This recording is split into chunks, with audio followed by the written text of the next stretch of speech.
Imagine a silence so deep, it drives you mad.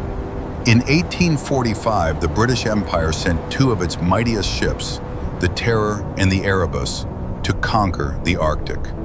129 men, the elite sailors of the Royal Navy, steam engines, libraries, enough food for 3 years. They were called Unsinkable. They were supposed to return as legends. Instead, they vanished into the white void.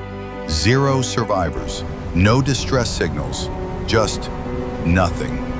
For 170 years, the ice kept their secrets. We thought the cold simply froze them to death. But when we finally found the bodies, the bones told us a different story. It wasn't just the frost that killed them.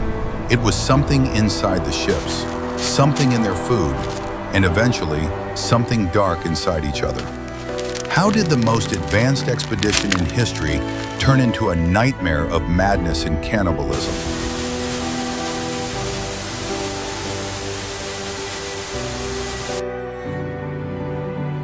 To understand the horror of their fate, you first have to understand the arrogance of their mission. The HMS Erebus and HMS Terror weren't just ships, they were the spaceships of the 19th century. These vessels were bomb ships, reinforced with heavy iron plating to smash through the ice like a hammer. They were the first polar ships to be fitted with steam engines taken from locomotives. Life on board was designed to be comfortable. They had a heating system, a luxury in 1845. They had libraries with over 1,000 books to keep their minds sharp.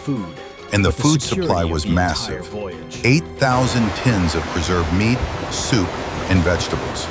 When they left Greenhithe in May 1845, the crowds cheered.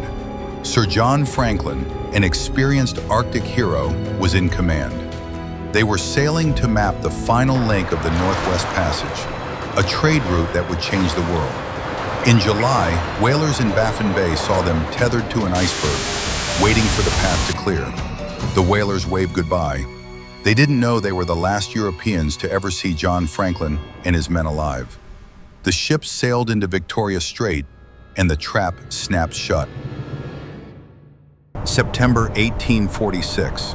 The ice should have melted during the summer. It didn't. The Terror and Erebus were frozen solid off the coast of King William Island. At first, the men weren't worried. They had supplies. They had coal. They settled in for the winter. But imagine the psychological toll. Outside, the sun vanished. The long night began. Total darkness for months on end. Temperatures dropping to minus 50 degrees Celsius. The wind howling like a banshee against the wooden hull. Inside, the men tried to stay sane. They organized a school. They even performed theater plays on the ice, wearing costumes, laughing in the face of the frozen void. But as the months turned into years, the laughter died out. The ice didn't release the ships in 1847 or 1848. They were prisoners.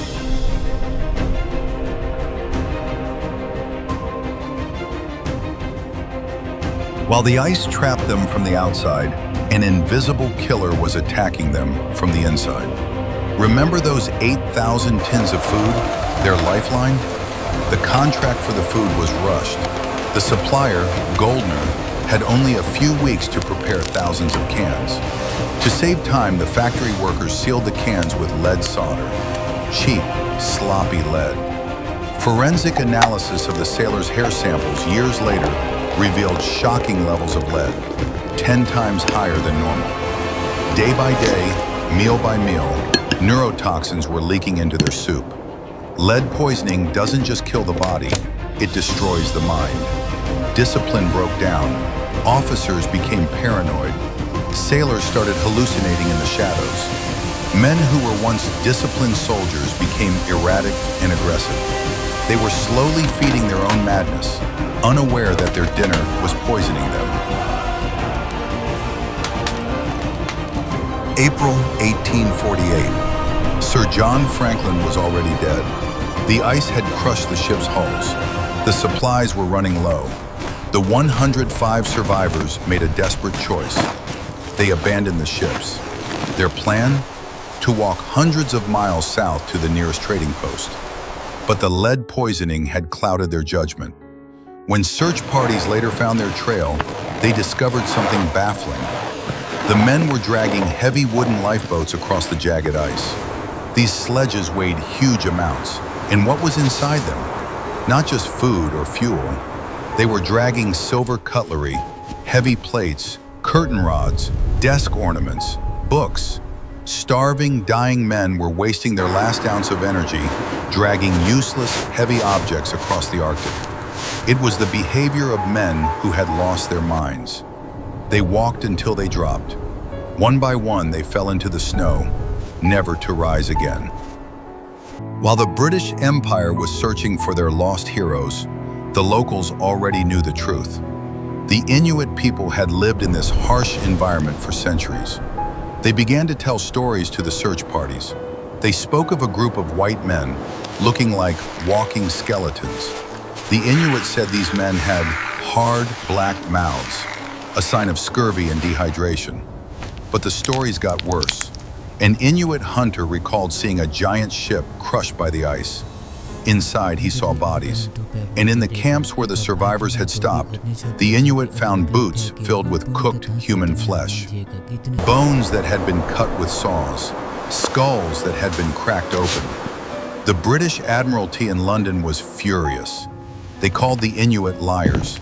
They refused to believe that the Royal Navy sailors could resort to cannibalism. But the Inuit were telling the truth. The white hell had stripped away their civilization. Back in London, one woman refused to give up, Lady Jane Franklin. She spent her entire fortune outfitting rescue ships. She wrote letters to the American president. She rallied the world. Over the next decade, more than 30 expeditions were sent to find them. It became the greatest manhunt in history. They found notes, they found graves, they found relics. But the ships, the Terror and the Erebus, remained elusive. They became ghost ships, legends. Some said they saw them floating in the fog, crewed by dead men. For 170 years, they remained hidden.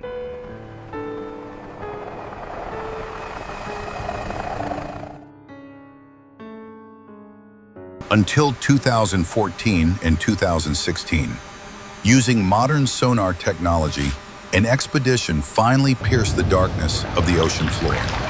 They found them, resting in shallow water, perfectly preserved by the freezing temperatures.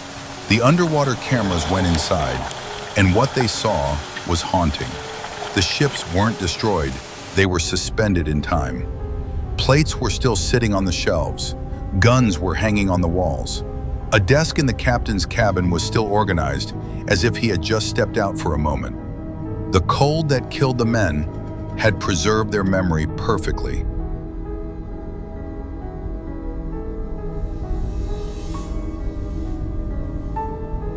So what is the legacy of the Franklin expedition?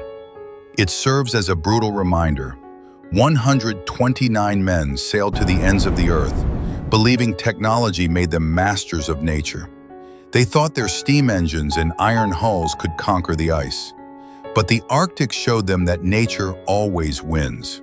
Today, the Terror and Erebus are still down there, silent monuments to human ambition and the terrible price of pride.